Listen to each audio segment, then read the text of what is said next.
OK, bonjour. Je m'appelle Richard Gosselin.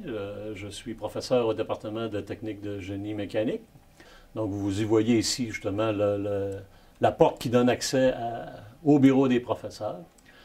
Et cette partie-là ici, sous le nom d'environnement, hygiène et sécurité industrielle, appartient, si on veut, au génie mécanique. Ce sont 3 laboratoires informatiques dans lesquels vous allez passer beaucoup de temps dans vos 2 années de tronc commun, parce qu'en génie mécanique, vous avez 2 années de tronc commun à faire avant de faire un choix de carrière pour la 3e année où vous devrez choisir entre technicienne en conception ou technicienne en fabrication mécanique. Donc, vous voyez, les 3 classes, là, c'est des laboratoires conventionnels là, informatiques. Vous allez recevoir dans ces classes-là des notions de dessin. Vous allez apprendre cette langue-là qui est le dessin technique. On utilise en 2D le logiciel AutoCAD, en 3D le logiciel CATIA, et on utilise aussi le logiciel SolidWorks. Vous allez également utiliser ces 3 laboratoires-là pour faire la préparation aussi de votre programmation pour l'usinage. Les élèves qui vont finir en fabrication mécanique doivent concevoir leurs pièces aussi et préparer cette programmation-là pour s'en aller justement vers l'endroit où l'on s'en va, vers l'atelier d'usinage de génie mécanique. Donc, vous pouvez voir au passage que on occupe une très grande surface. Notre parc machine est quand même assez grand dans le pavillon Lionel Gaudreault. Je vous présente Homer, le sous-marin que vous voyez ici au passage. C'est le cadeau, ça, d'anciens de nos finissants en génie mécanique qui ont poursuivi dans une 3e voie de sortie, si on veut, qui est associée au génie mécanique. Vous pouvez aller à l'université en génie mécanique et ce sont des élèves, ça, qui ont complété un bac, à l'intérieur de leur bac à l'ETS, ont complété un concours où ils ont participé et performé à la production d'un sous-marin à motricité humaine. Donc, c'est ce petit sous-marin-là que vous avez observé sur le bord de la vitre. On a, pendant que je parlais, pénétré dans l'atelier, dans le premier secteur de notre parc machine. Ce que vous voyez là, ce sont des tours conventionnelles. Alors, des tours, c'est un équipement qui nous permet de monter entre pointes une pièce que l'on va faire tourner. Donc, la pièce tourne et c'est un outil fixe qui va venir sur cet équipement-là, donner des formes, différentes formes pour usiner. Donc, ça peut être du filetage, ça peut être du rainurage, évidemment du tournage, créer des épaulements, créer du molletage. Donc, c'est différentes formes qu'on va générer sur un volume. Au passage, ici, il y a le bureau des techniciens et un magasin. Nos élèves vont à cet endroit-là s'approvisionner en outillage. Ce sont eux qui vont faire la préparation de l'outillage qu'ils auront besoin, comme par exemple pour faire le tournage à votre droite. Si je me déplace ici, vous allez ici maintenant voir le même secteur qu'en rentrant, mais celui-ci est plus associé au fraisage. Donc, tantôt, c'était des tours conventionnelles. Ici, ce qu'on retrouve, ce sont des fraiseuses conventionnelles. Donc, tantôt, on usinait des surfaces cylindriques sur des pièces en tournage. Ici, ce n'est pas la pièce qui tourne, mais c'est l'outil qui va tourner sur la machine. Donc, on va usiner ici des surfaces planes, on va usiner des formes sur des pièces planes ou de différentes formes pour aller générer des rainures, des épaulements. Donc, on utilise des fraises pour faire ce travail-là. C'est un peu comme des forêts ou des mèches, comme on entend populairement. C'est semblable à ça. Donc, c'est une fraise qui va faire le travail d'usinage monté sur cette machine-là en rotation. Donc, là, je vais me diriger vers 2 laboratoires. Donc, ici, à ma droite, je vais pénétrer dans le premier laboratoire qui est là, qui est le laboratoire d'hydraulique. Donc, ce laboratoire-là ici, nos élèves vont faire l'apprentissage théorique de l'énergie hydraulique qu'on peut utiliser dans le domaine industriel. Donc, tout le monde a vu des équipements lourds tels que des chargeurs sur pneus qu'on appelle généralement des loaders. Tout le monde est conscient de la force que le fluide compressible qui est l'huile peut générer sur ces équipements-là. Donc ici, on va avoir des informations théoriques.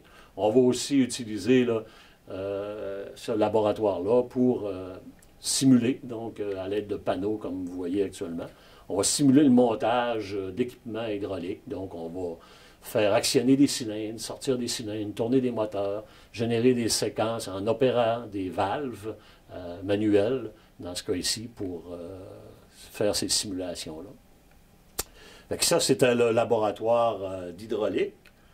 On va maintenant se diriger vers le pendant un peu plus propre d'un fluide compressible qui est le fluide pneumatique, excusez-moi. Donc ici, c'est le laboratoire d'automatisme et de pneumatique, si on veut. Donc dans ce laboratoire-là, vous allez faire la même étude que ce que je vous décrivais tantôt dans le laboratoire hydraulique.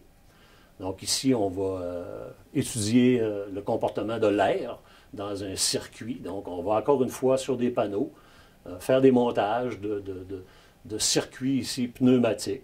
Donc on va monter des cylindres, faire opérer de l'équipement à partir de l'air dans ce cas-là. Mais vous pouvez observer aussi sur le bureau là, un poste informatique ainsi que ce qu'on appelle à sa droite un automate programmable.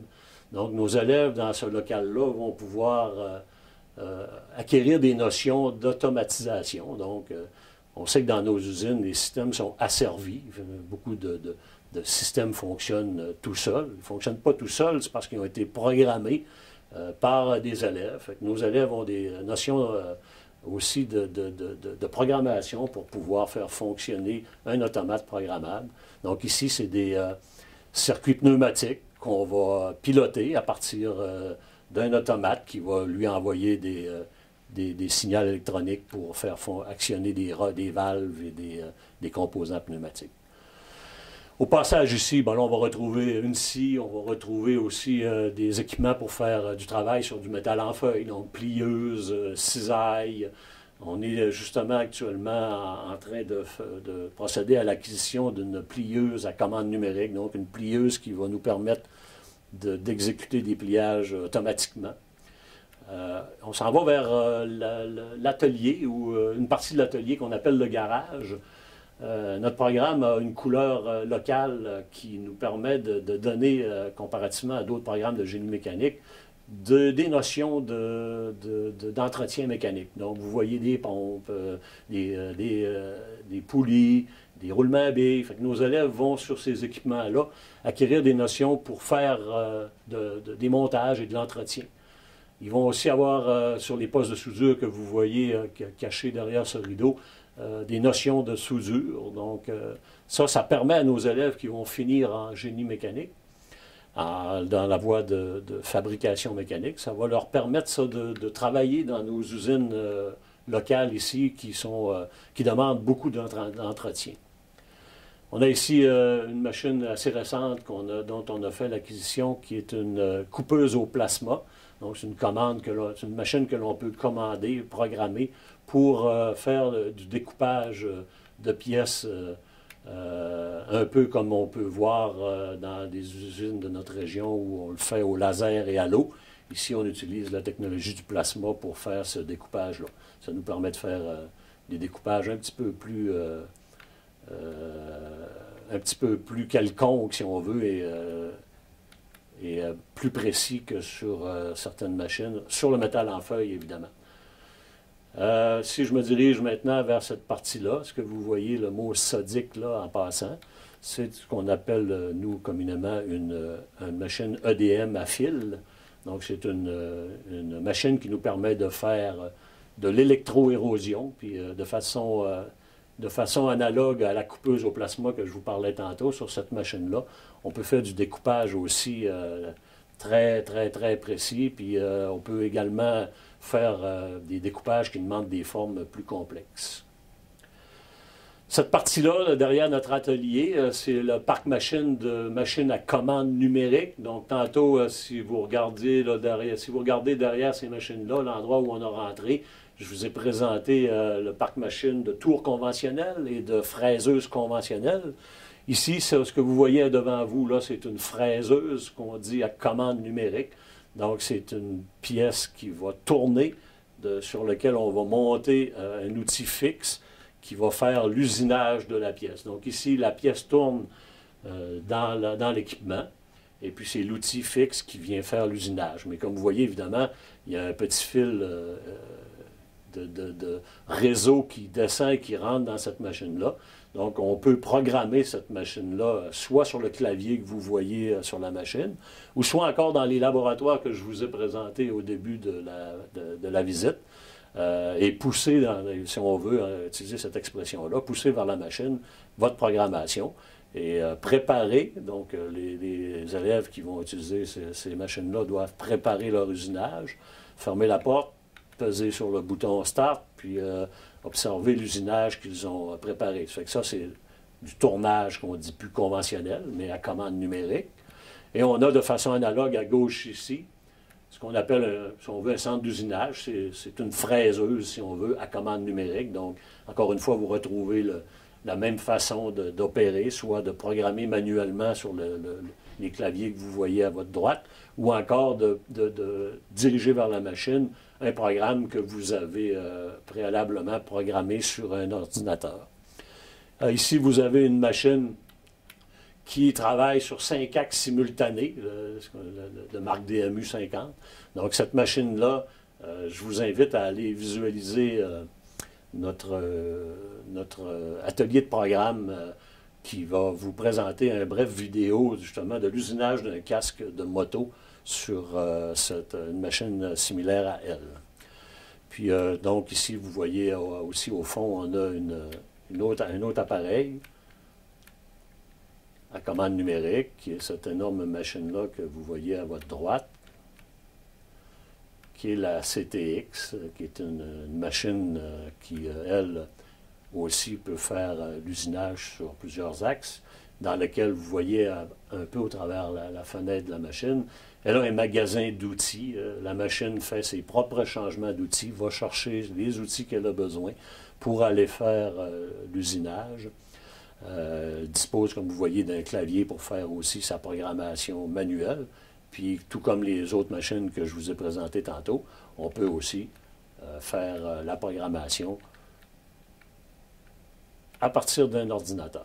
Donc, je me redirige vers l'atelier conventionnel pour me diriger vers une autre section qui est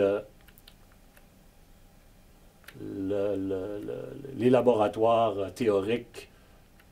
Dans le cas présent, on va retourner ici vers le laboratoire de traitement thermique. Donc, vous avez aussi des projets là, qui sont réalisés là, à l'intérieur de notre programme, qui vont nécessiter d'autres connaissances telles que l'utilisation et la connaissance des matériaux. Donc, ce laboratoire-là ici est un laboratoire de traitement thermique. C'est aussi un laboratoire utilisé par le département de traitement de physique, excusez-moi. Donc, en physique, on doit, comme en traitement thermique, étudier les caractéristiques des matériaux.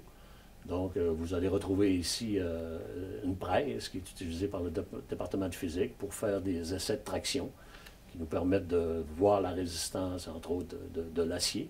Vous retrouvez au fond, à l'arrière, des fours, des fours et des bassins de trempe qui vont vous permettre d'acquérir des connaissances sur les matériaux. On sait que les matériaux peuvent avoir différentes duretés. Donc, ces appareils-là vont mesurer la dureté du matériel. Donc, à prime abord, tout le monde sait que de l'aluminium, c'est plus mou que de l'acier.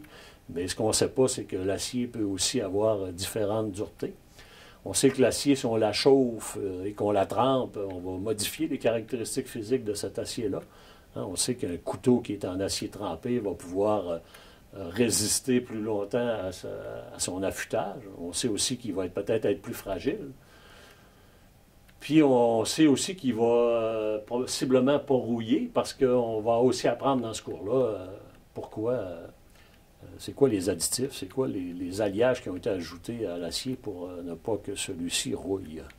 Il y a 2 portes fermées là. Je fais un bref passage ici pour vous indiquer que derrière ces portes, c'est un atelier pour les machines abrasives. Donc, on peut faire de l'usinage par meulage, si on veut.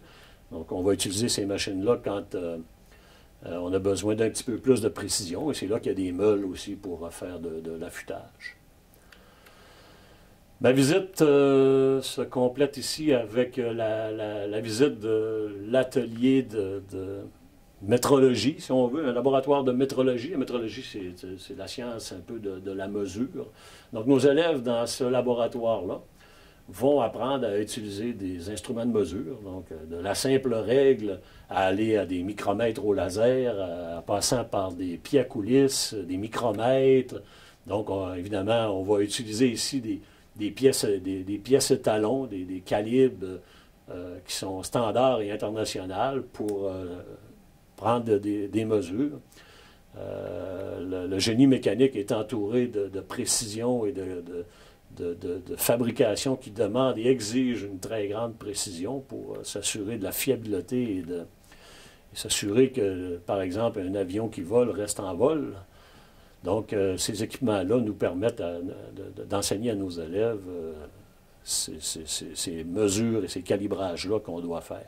On a dans chaque coin ici un équipement de très haute précision qui nous permet, sur les marbres que vous voyez, d'aller palper de façon très précise, assisté par ordinateur, des pièces pour justement vérifier la qualité et la précision de leur usinage.